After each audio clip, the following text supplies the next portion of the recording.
오늘도 예수님 우리 가운데 말씀으로 임재하기를 원하십니다. 많은 세월이 흘러도 그 말씀은 지금도 살아서 우리들 가운데 역사하시는 줄 믿습니다. 그분이 예수님이시고요.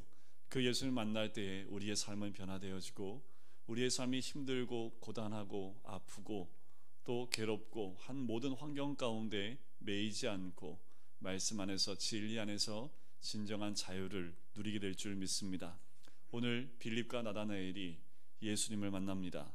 그들이 어떠한 반응을 보였고 또 어떠한 약속을 받았는지 그것을 살피면서 우리 교회 공동체가 어떤 반응을 우리 주님이 요구하시는지 깨달을 수 있기를 간절히 소원합니다. 그래서 오늘 예배 나오신 모든 성도님들, 빌립처럼 또다 나다나엘처럼 그렇게 주님께 반응할 뿐만 아니라 그렇게 믿음의 고백을 할 수 있는 우리 모두가 되시기를 주의 이름으로 간절히 축원드립니다. 장례를 치르면서 늘 생각하는 것은 다시 한번 돌아보게 됩니다. 그리고 구원의 참 소망이 내 안에 있는지 다시 한번 점검하게 됩니다. 한 집사님 만나서 이야기하는데 참 놀라운 고백을 들었습니다. 뭐냐면 주일날 이제 말씀을 들을 때마다 다른 기쁨보다 나를 구원해 주신 그 구원에 대한 소망과 기쁨이 너무도 감사하다고 이런 고백을 하시는 거예요. 그래서 야, 이 참 귀한 고백이다. 가장 기본적인 거지만 그 가장 기본적인 구원에 대한 소망과 구원에 대한 감사가 늘 말씀 가운데서 확인되어지고 고백되어질 수만 있다면 우리의 삶은 세상에 또한 고난에 어떠한 환경에도 흔들리지 않겠다라는 생각이 들었습니다. 제가 너무 작아지는 느낌이었습니다. 그 집사님을 보면서 목사인 제가 너무도 작아지는 느낌을 받았어요. 나는 과연 말씀을 보면서 구원에 대한 소망을 점검하고 또 구원에 대한 감사함으로 내가 또 시작하고 있는지 다시 한번 점검해보는 그 한 주간이기도 했습니다. 우리 주님이 빌립을 만나세요. 그 빌립을 만나는 장면이 43절에 나오지요. 오늘도 주님은 우리를 만나러 오시는 줄 믿습니다. 어떻게 만나시는지가 나와요. 이튿날 예수께서 갈릴리로 나가려 하시다가 누구를 만나요? 빌립을 만나 이르시되 나를 따르라 하시니라. 이게 한국말로 번역해 놓으니까 지금 느낌이 어떻습니까? 예수님이 가다가 발에 한 명이 걸렸어요. 그죠? 근데 그게 누구예요? 빌립인 거지요. 이런 느낌인 거예요, 한국말은. 그런데 그렇지 않다라는 겁니다. 여러분들, 우리의 삶을 살아오면서 지금까지의 삶을 보면 하나도 우연이라는 그 것에 의해서 내 삶이 지금까지 온 것이 없습니다. 다 하나님의 만나심, 하나님의 인도하심 가운데 만남이 있었고, 때로는 슬픈 만남이 있고 때로는 만나고 싶지 않은 만남도 있지만 그 만남이 없었으면 지금 내가 없겠다라는 고백이 있는 만남들이 있지요. 그렇다면 지금까지의 삶을 통해서 앞으로 우리가 만날 만남들은 다 하나님의 인도하심이 있다라는 겁니다. 오늘 예수님께서 갈릴리로 나가려 하시다가 빌립을 만났다고 나오지요. 오늘 예수님이 갈릴리로 왜 나가려고 하셨을까요? 빌립을 만나기 위해서입니다. 주님은 제자를 만나기 위해서 나가신 거예요. 찾고 또 찾아서 내 제자를 찾기 위해서 예수님은 발걸음을 옮기신 겁니다. 중요한 것, 예수님이 친히 빌립을 부르셨다는 사실입니다. 지금도 여러분들이 이 자리에 앉아 있는 것 우연이 아닙니다.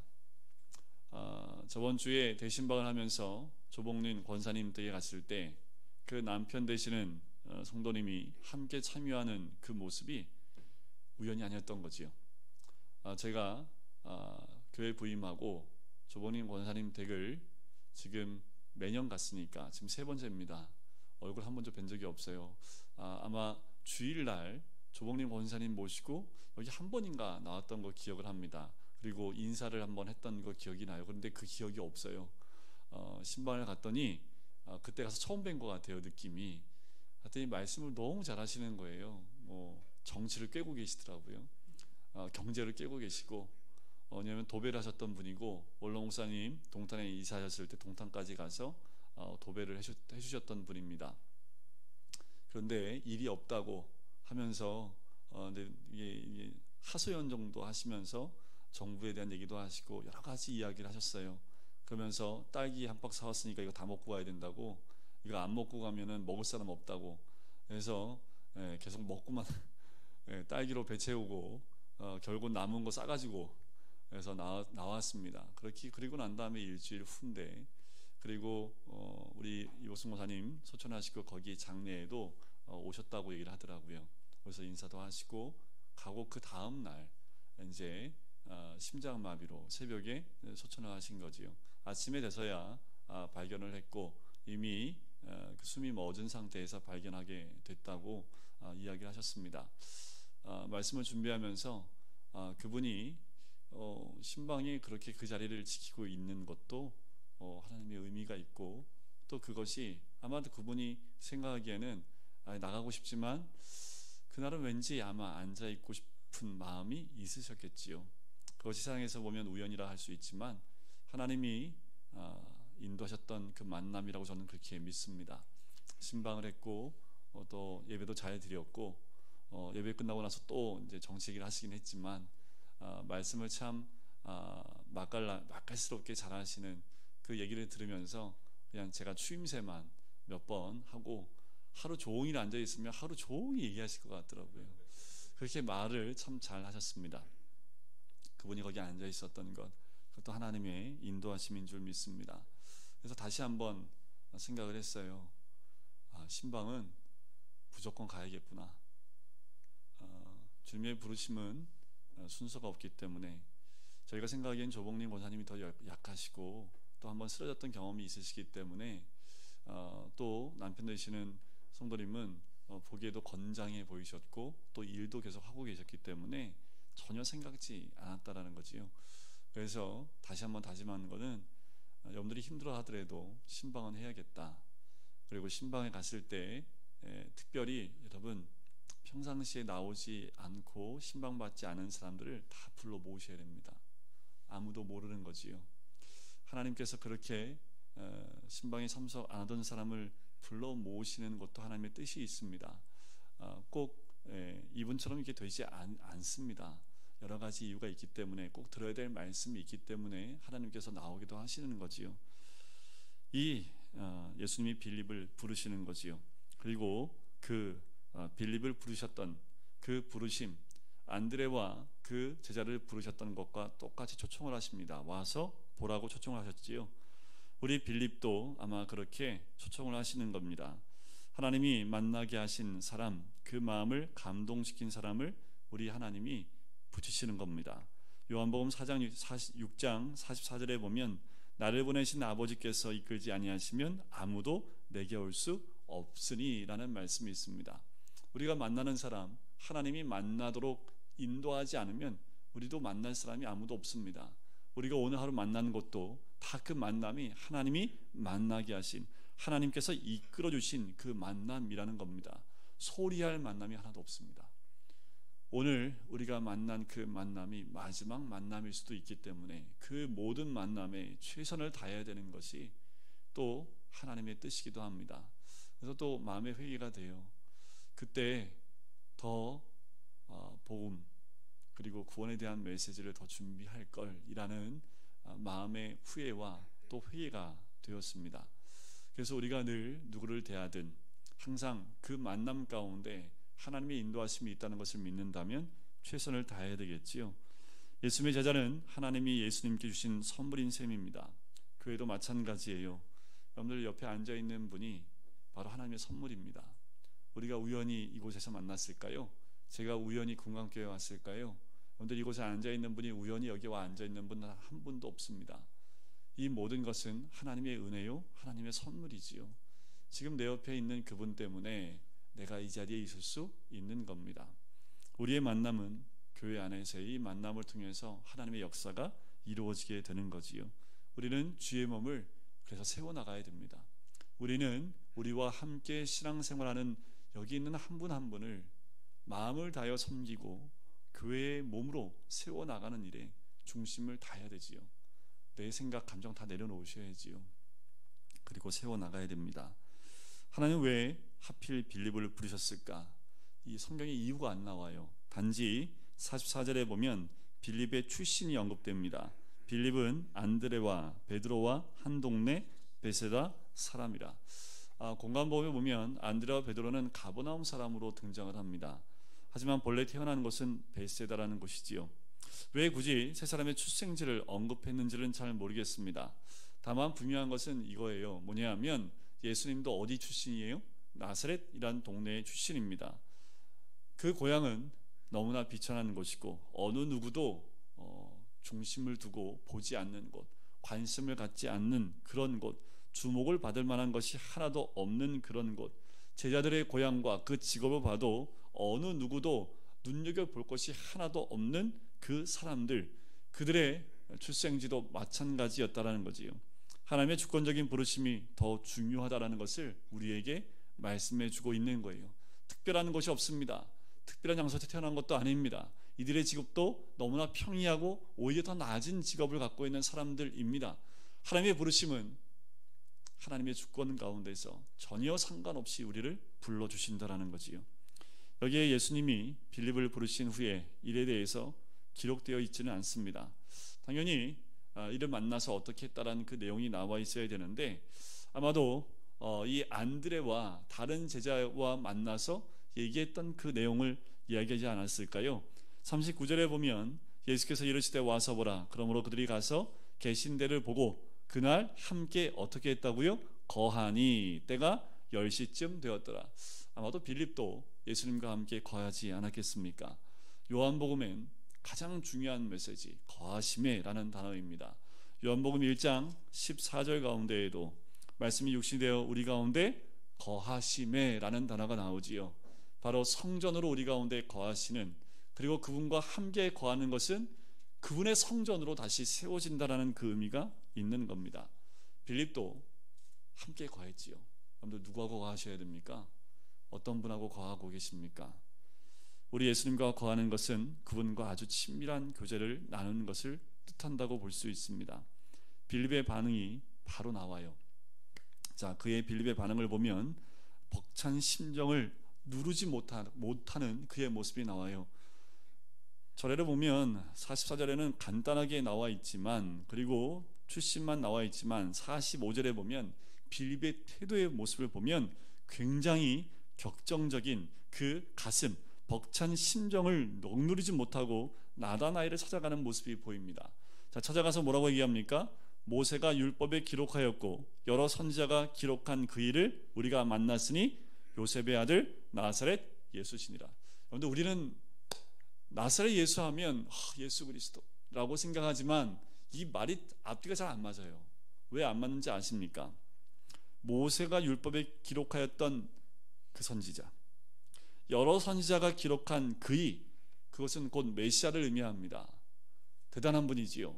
빌립이 이제껏 알았던 구약의 말씀에 그 메시아가 바로 이분이야 라고 얘기한다면 이분에 대해서 뭐라고 얘기해야 됩니까? 그분이 바로 메시아야 라고 얘기해야 되는데 뒤에 뭐라고 나옵니까? 요셉의 아들 나사렛 예수니라. 도통 앞뒤가 안 맞아요. 요셉은 직업이 뭐예요? 목수입니다. 목수. 나사렛 동네는 어떤 동네라고요?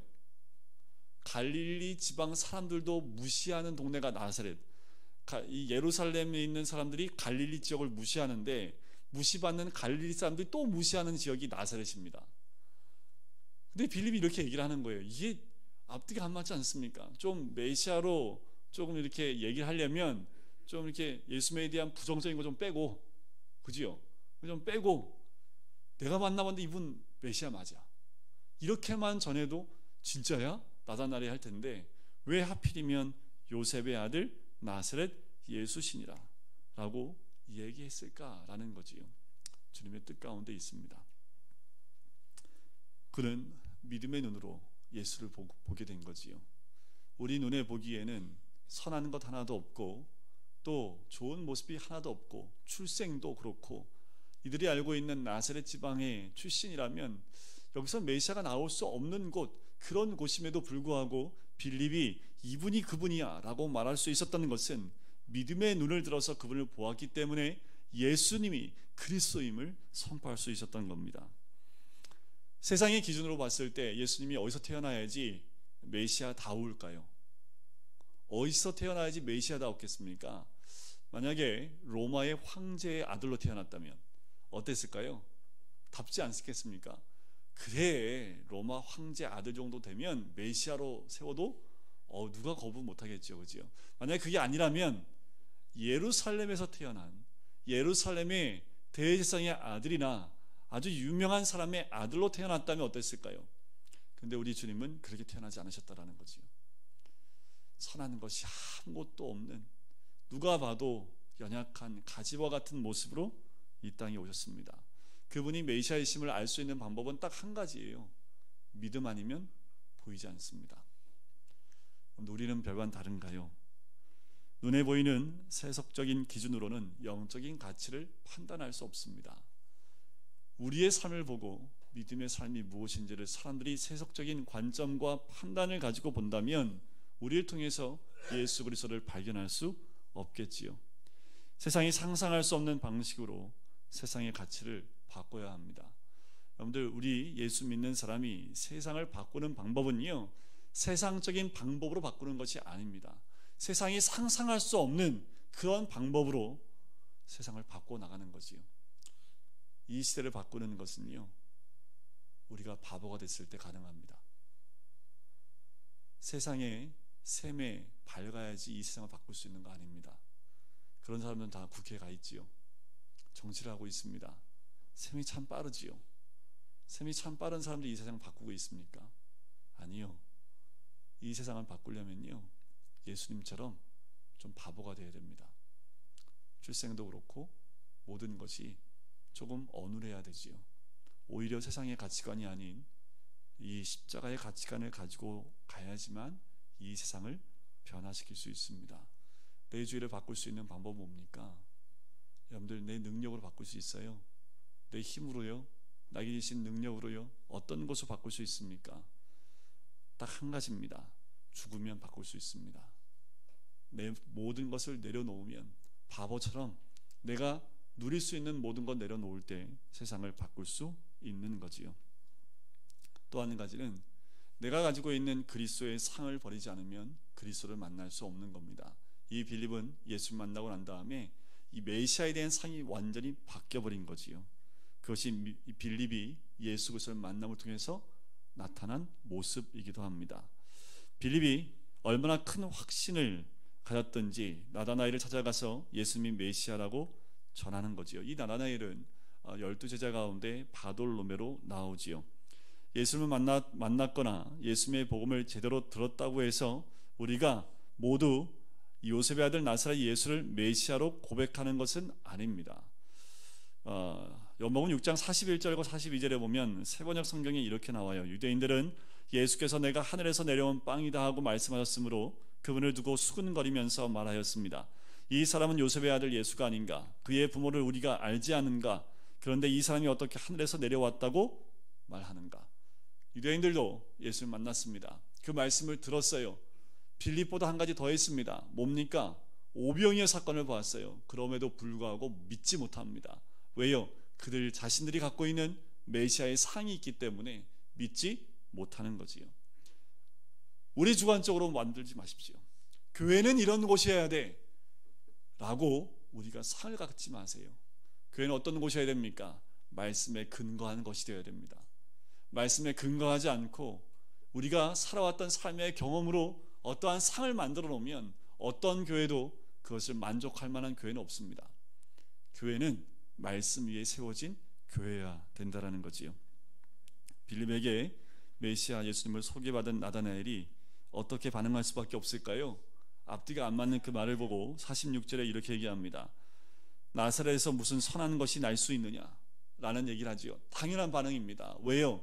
나다나엘이 말씀을 모르는 사람이라면 그래? 그럼 나도 한번 만나보고 싶은데? 라는 말이 나올 텐데 말씀을 알고 있는 나다나엘이 나사렛이란 말을 딱 듣는 순간 어떻게 그에서 선한 것이 날 수 있느냐? 메시아가 어디서 난다는 걸 이들이 알고 있습니까? 베들레헴이라고 다 알고 있습니다. 근데 어떻게 나사렛에서 난 사람이 메시아가 될 수 있느냐? 극히 타당한 의심입니다. 그런데 여기서 우리가 한 가지 꼭 기억해 둬야 될 것이 있는데 뭐냐 하면 우리가 말씀을 들으면 말씀이 정말 그러한가? 말씀을 또 보고 연구하고 또 묵상해 보는 그 습관이 우리 가운데 있어야 됩니다. 아멘도 좋아요. 말씀 받을 때 아멘하고 믿는 것 참 좋습니다. 그런데 그것이 정말 그러한가? 날마다 성경을 상고했던 베레아 사람들과 같은 태도도 우리한테 굉장히 중요하다는 거지요. 우리가 말씀을 또 들여다보고 또 연구해보고 또 묵상해보는 태도, 그것이 정말 중요합니다. 하나님에 대한 절대적인 신뢰 때문에 순순히 믿고 순종하는 것은 아름다운 믿음입니다. 그런데 성경을 덮어놓고 믿는 건 좀 문제가 있어요. 옛날에는 덮어놓고 믿어, 이것이 옛날에는 진짜 믿는 거라고 생각을 했습니다.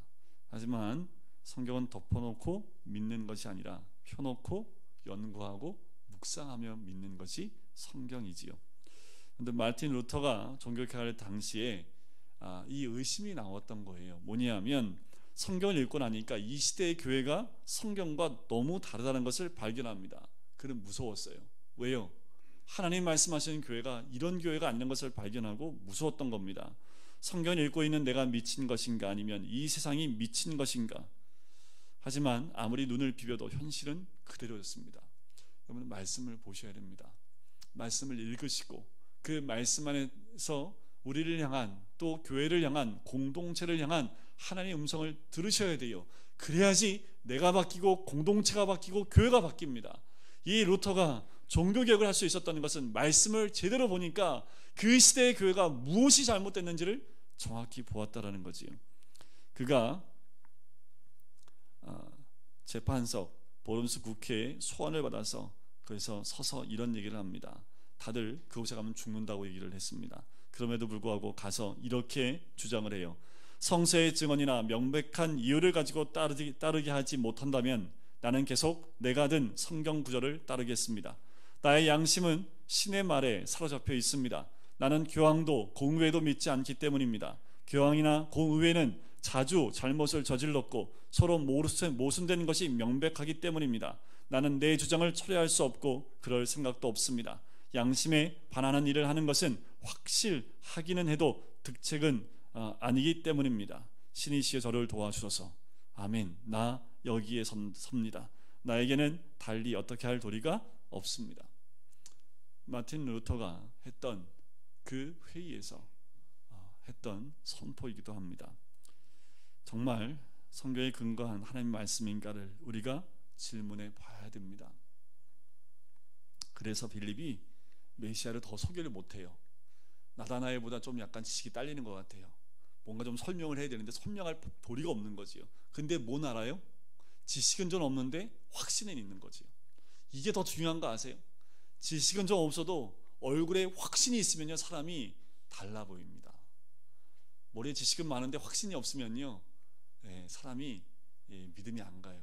그런데 얼굴에 확신이 있는 그 친구의 얼굴의 모습을 보면서 뭔가 다르다는 것을 경험하는 거지요. 그래서 빌립이 어떻게 해요? 됐고 일단 와서 봐 라고 초청을 할 수 있는 겁니다. 요즘에 이제 학교 전도를 하면서 우리 애들한테는 아직은 얘들이 진리 가운데 그 확신을 얻기에는 어리니까 일단 진리를 들을 수 있는 곳으로 오게 하기 위해서 일단 와봐 선물 준대, 이걸로 일단 아이들을 오게끔 하고 있습니다. 일단 왔는데 선물 안 주면요, 올 필요 없어, 안 줘. 그러는데 와서 선물을 받으면요, 일단 와봐, 선물 받을 수 있으니까.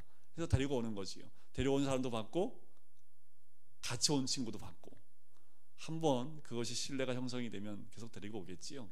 여러분들, 믿음이란 이런 겁니다. 주를 만나면 확신이 생기는 거지요. 생명을 얻으면 그 생명에 대한 확신이 있는 겁니다. 구원을 받으면 구원의 확신이 있는 거지요. 여기서 우리가 한 가지 알게 되는 것은 전하기 위해서 자신이 먼저 변해야 된다는 겁니다. 여러분들 그거 아세요? 예수 믿고 10년, 20년 된 사람보다도요, 어제 예수 믿은 사람이 전도 더 잘합니다.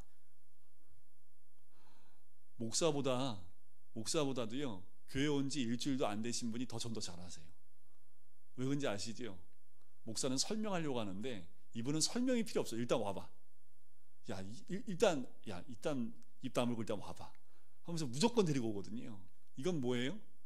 내가 아는 건 없지만 확신하니까 무조건 데리고 오는 거지요.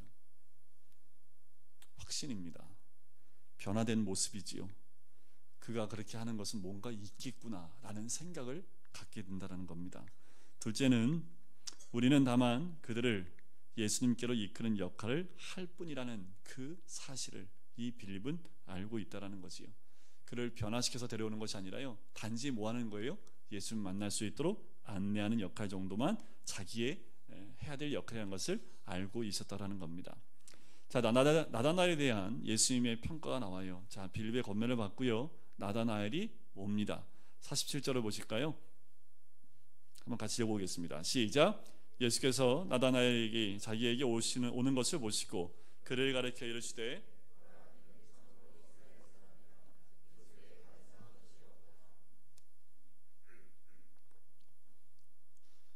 참 무서운 말씀입니다. 한 가지는 듣고 싶은 말씀이면서 무서운 말씀. 우리 주님은 겉을 본다, 속을 본다? 속을 본다는 거지요. 주님은 예배에 나와 앉아있는 우리들의 앉아있는 모습이 아니라 우리 한 사람 한 사람의 속사람을 보고 계시다라는 겁니다. 주님 앞에서 딱 서 있으면요, 여러분들 정말 다 발가벗겨진 모습, 그 모습일 수밖에 없습니다. 우리 주님이 나다나엘 볼 때 그 속사람을 본 거지요. 그리고 뭐라고 얘기해요? 이는 참으로 이스라엘 사람이라. 우리 모든 성도님이 들으시기를 주의 이름 간절히 축원드립니다. 우리 주님은 영적인 시각으로 사람을 보시지요. 그리고 나다나엘은 그 말을 들으면서 믿음의 눈으로 그것을 바라보며 받아들이기 시작을 합니다. 예수님은 나다나엘을 참 이스라엘 사람이라고 하시지요. 이스라엘은 하나님 백성의 영예스러운 이름입니다. 야곱의 전 이름이 아니라 변화된 바뀌어진 이름, 그 이스라엘. 그런데 그때 당시에 이스라엘 사람들은 어떤 사람들이었습니까? 하나님을 멀리 떠난 사람들이었지요. 그런데 예수님이 이 나다나엘에 대해서 뭐라고 말해요? 참으로 이스라엘 사람이다 라고 선포하신다라는 거지요. 그때 나다나엘이 이릅니다. 어떻게 나를 아십니까? 예수께서 대답하여 이르시되 빌립이 너를 부르기 전에 내가 무화과 나무 아래 있을 때 보았노라. 여러분들 어디에서 내가 봤다고 하면 여러분들이 예수님 맞습니다 이렇게 얘기할까요? 여러분들 어디에 있는지 잘 계셔야 됩니다. 정말 있어야 될 말고 있지 말아야 될 곳에 있어갖고 너 일로 와, 너 거기 있었지, 이 말 들으면 마음이 뜨끔한 장소가 아니라 네가 그곳에 있을 때 내가 보았다 했을 때 이 나다나엘처럼 감격의 그 모습으로 주님을 만나야 되지 않겠습니까? 빌립이 나다나엘을 소개하기도 전에 예수님은 그가 누구인지 이미 알고 계십니다. 여러분들 우리가 이곳에 오기 전에 이미 예수님은 여러분들 우리 한 사람 한 사람을 다 알고 계신다라는 겁니다. 무화과 나무 아래, 그것은 랍빌이 주로 율법을 연구하는 자리였고요, 율법을 연구하고 있을 때 혹은 묵상하고 있을 때라는 뜻을 나타내는 관용구로도 쓰이는 것이 무화과 나무 아래입니다. 유대교에서 무화과 나무의 이미지는요, 샬롬을 내포하고 있습니다. 이것은 악을 멀리하고 선을 행하는 나다나엘의 성품을 암시하는 모습이기도 해요. 그가 무화과 나무 아래 있을 때 마음에 품었던 생각을 우리 주님 보셨고 그 마음에 간사함이 없는 것을 아셨다는 사실이지요. 어쩌면 이런 거 아닐까요? 그 시대의 대제사장과 바리새인과 서기관들을 보면서 나다나엘이 가슴을 치면서 통곡하면서 회개하면서 그 시대를 향한 하나님의 가슴을 품고 있지 않았겠습니까? 하나님의 가슴을 품고 있었던 나다나엘의 모습을 영적으로 우리 주님이 보시는 거지요. 지금도 우리 주님은 이 시대에 우리가 깨어있지 못한 것 때문에 가슴 치고 있는 우리들의 모습을 발견하길 원하세요. 지금 새벽마다 이 종말 때에 대한 비유를 3일 동안 보았습니다. 열처녀 비유, 달란트 비유, 양과 염소 비유, 깨어 있어야 됨을 얘기하고 작은 일에, 적은 일에 충성된 자를 찾고 계시고, 그리고 아주 작은 자를 얘기했던 것이 곧 나에게 행한 것이다. 착한 행실에 대한 모든 부분까지 마지막 때에, 심판 때에 우리 주님이 그 심판을 하시겠다라고 말씀을 하십니다. 우리가 늘 주의 말씀 가운데 하나님 음성과 하나님 말씀대로 순종해 나갈 때 이 시대의 악함을 보고 주님 앞에 무릎 꿇는 사람, 그 사람을 우리 주님이 찾고 계시는 거지요. 그때 나다나엘이 대답을 합니다. 라삐요, 당신은 하나님의 아들이시오. 당신은 이스라엘의 임금이로소이다. 우리 안에 이런 신앙 고백이 있으시기를 주의 이름으로 간절히 축원드립니다. 우리 안에 이런 고백이 있어야지요. 날마다 예수를 만날 때 오늘도 만난 예수님, 그분은 나의 구주이고 또 이 나라와 민족의 임금 되시는 그 왕 되시는 우리 주님입니다 라는 고백이 가슴으로부터 터져 나와야 되는 거지요. 그때 우리 주님이 얘기를 하세요. 내가 너를 무화과 나무 아래서 보았다고 그래서 믿느냐? 라고 묻습니다. 아마도 이 나다나엘의 고백에 예수님이 선뜻 약간 놀라시는 듯한 모습이기도 합니다. 이 한마디에 나다나엘이 바로 예수님에 대해서 메시아임을 고백하고 있기 때문에 그래요. 여러분들 마음이 참 이스라엘 사람은요, 예수님 만나면 바로 그분이 메시아인 것을 믿음으로 고백할 수밖에 없는 거지요. 그러면서 한 가지 약속을 하십니다. 이보다 더 큰 일을 보리라. 현재 나다나엘이 보고 있는 것보다 더 큰 일을 보겠다라고 말씀을 하는 거지요. 마음이 깨끗한 자는 복이 있나니 누구를 본다고요? 하나님을 볼 것이요 라는 거지요. 이 나다나엘은 그 메시아를 보게 된 겁니다. 이제 나다나엘이 보게 될 이보다 더 큰 일이 무엇인지 우리 주님이 소개하는 장면이 51절에 나옵니다. 자, 51절 같이 읽어볼까요? 시작. 또 이르시되 진실로 진실로 너희에게 이르노니.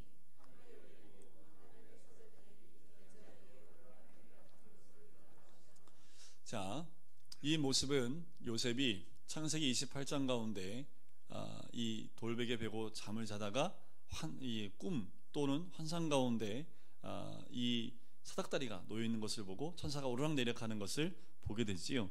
그것을 예표로 보여주시는 건데 거기에 없었던 한마디가 들어가는데 하늘이 열리고라는 말이 추가됩니다.